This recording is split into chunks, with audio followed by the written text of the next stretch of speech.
Hello guys, let's learn English. இன்றைக்கி நான் பார்க்க போகிறோம் அப்படின்னா எலெக்ஷன் வெக்காபுலரிஸ் தான் பார்க்க போகிறோம்.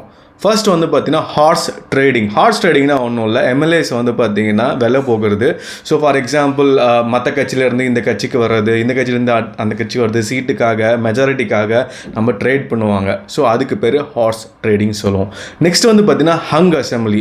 ஒரு கட்சி வந்து பார்த்தீங்கன்னா மெஜாரிட்டி ரீச் பண்ணலாம் அப்படின்னா அவங்களுக்கு வந்து மெஜாரிட்டி ரீச் பண்ணுறதுக்கு ஹங் அசம்பிளி கிரியேட் ஆகும். அவங்க வந்து மெஜாரிட்டி பார்ட்டி வந்து பார்த்திங்கன்னா குட்டி இருக்கக்கூடிய கட்சிக்கிட்ட போயிட்டு they will ask for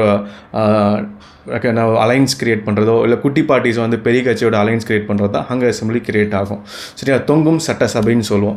next வந்து பார்த்திங்கன்னா ரெசார்ட் பாலிடிக்ஸ்னால் ஒன்றும் இல்லை. இப்போ வந்து பார்த்திங்கன்னா எம்எல்ஏஸ்லாம் வந்து பார்த்திங்கன்னா விலை போகிறதுனால ஒரு ரெசார்ட்டில் வந்து பார்த்திங்கன்னா கொண்டு போய் வச்சுருவாங்க. ஸோ அது வந்து பார்த்திங்கன்னா அவங்க பிளேஸில் வந்து அவங்களுக்கு தேவையான விஷயங்கள்லாம் பண்ணிடுவாங்க. விலை போகாமல் இருக்கிறதுக்கு பண்ணுறதுக்கு தான் ரெசார்ட் பாலிடிக்ஸ். சரிங்களா. நெக்ஸ்ட்டு வந்து பார்த்திங்கன்னா கிராஸ் ஓட்டிங். அதாவது என் கட்சியில் நான் வந்து சப்போர்ட் பண்ணாமல் நான் என்ன பண்ணுறேன், எதிர்கட்சிக்கிட்ட போய் ஓட்டு போடுறது. ஸோ நிறைய பேர் இந்த கிராஸ் ஓட்டிங்கும் பண்ணுவாங்க. So no this. அண்ட் உங்களுக்கு வேறு ஏதாவது வெக்காபுலரி தெரியும்னா கமெண்டில் போடுங்க. பாய்.